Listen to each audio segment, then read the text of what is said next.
So ito mga kajak, nag home service tayo. Meron siyang code na shift solenoid B. Ayan, control circuit high. At ngayon mga kajak, yan, Toyota Vios ang ginagawa natin. So inangat na natin ito para sa ganun ay buksan ko na yung kanyang oil pan.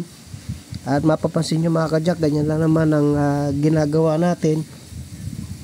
Binaklas natin o babaklasin natin yung oil pan para may baba ko yung shift solenoid mga kajak, no? So jack lang ang kailangan ko dyan at lalagyan ng ATF para hindi kumalat. So anyway, dito tayo sa Pasig ngayon at yan ang problema po ni sir na ilang buwan na daw na meron pong check engine. Dati namamatay-matay pa yung check engine and then later on ay hindi na talaga namamatay yung check engine niya. So nag-decide na siya, nakita niya yung page natin na tayo gumagawa ng mga solenoid, nagpapalit tayo ng shift solenoid na mga BIOS. So abangan nyo mga kajak yung ating customer kung ano yung magiging feedback niya pagkatapos natin gawin.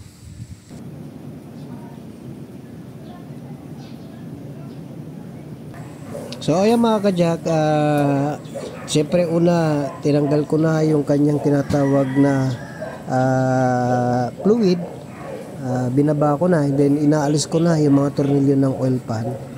Tinuunti-unti ko at may technique ako dyan mga kajak para hindi bumulwak sa akin yung natitira pang ATF ng BIOS. So ayan, inuunti-unti ko siya pinapatulo ng ganyan. And then mamaya makukuha ko na yung oil pan niya mga kajak. So ayan mga kajak, kaunting tornilyo na lang, makukuha ko na yung oil pan. So ganyan ang aking pamamaraan. Ayun, tsaka tinulo ko na lang yung tira. So sobrang maingat tayo. Siyempre ayaw din natin na magkalat dun sa lugar na ating pinag-home servicean.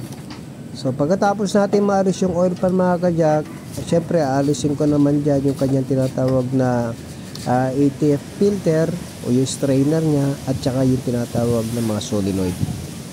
So ayan mga kajak, inalis na natin yung mga tornilyo ng tinatawag na filter o yung strainer.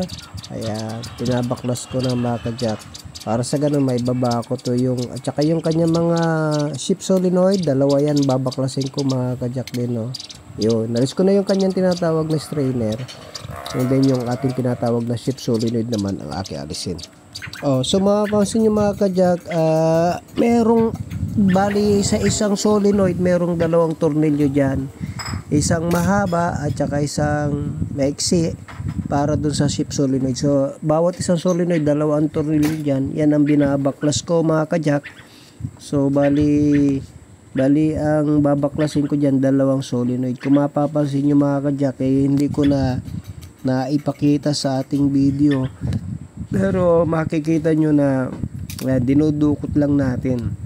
So yung iba, pagka ganito ang problema nila, sinasabi ibababa na yung transmission, pero hindi po kailangan ibaba ang transmission pagka ito lang ang problema sa inyong mga Toyota Vios. So kung pagka na-scan nyo naman at mga solenoid lang, yung ating valve body ay may solenoid. So ayan, nabaklas ko na yung kanyang mga solenoid mga kajak at itetest ko na yan. So mapansin nyo mga kajak, nilinis ko yung oil pan. So pinunasan natin, hugasan natin maigi, pati yung mga magnet ay pinupunasan natin mga kajak. Kasi nga dyan dumidikit yung mga ribaba na galing sa transmission. So ang ginagawa natin ay papalitan na rin natin ng tinatawag na gasket. So ayan ang ginagawa natin mga kajak.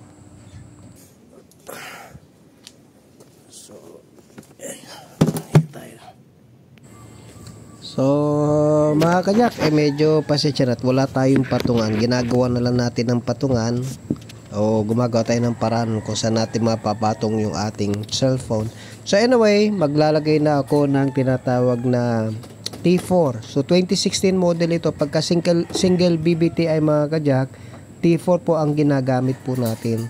Pagka CVT, CVTF po. So mag-ingat po tayo dahil mas matapang po yung CVT kaysa sa tinatawag na T4. So yung T4 na yan ang inilalagay natin at pwede rin yung WS. So anyway mga ka-jack, lalagyan na natin, sasalinan na natin. Hindi ko na rin naipakita yung pag-check ko ng shift solenoid, pero marami naman na tayong vlog niya dyan. Marami tayong vlog dyan. Pwede nyo na pong i-review, no?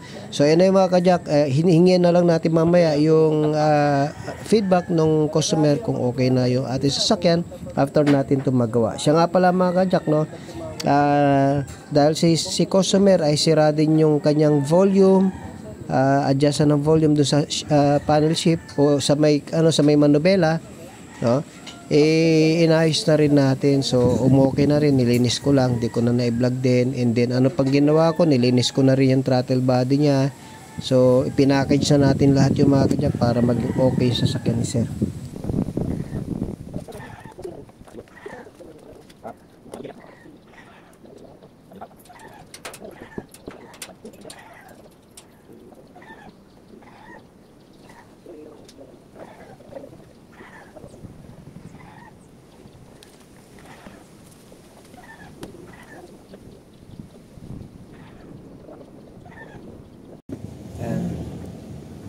Hindi na yan nalilinis pagka ganyan sir. Okay, linisan natin.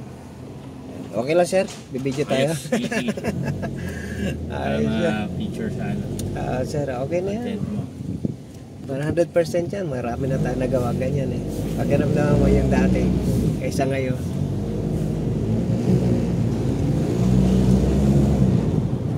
Ayos.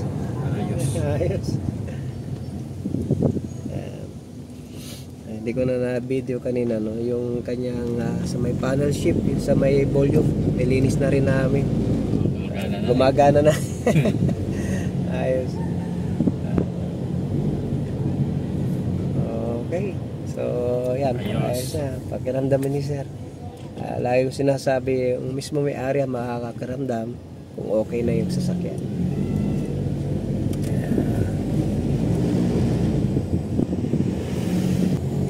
Bumalik na yung eco mode. Wala kasi yan eh. Dati walang eco mode sir na. Wala yan o. Check engine light. Ngayon bumabalik na. Titipid na yan. Malakas sa gas kasi yan nung pagka may sirang solenoid. Hindi ata kumakambyo nun. Persado lagi yan sir eh. Tapos napupersa rin yung isa. Kaya bumibigay na. Pagka nasira na yung dalawa sir, hindi na abante. Ganun ba? Sir. Yung isa parang pinaka backup niya. Lumabas na yung eco mode niya ngayon.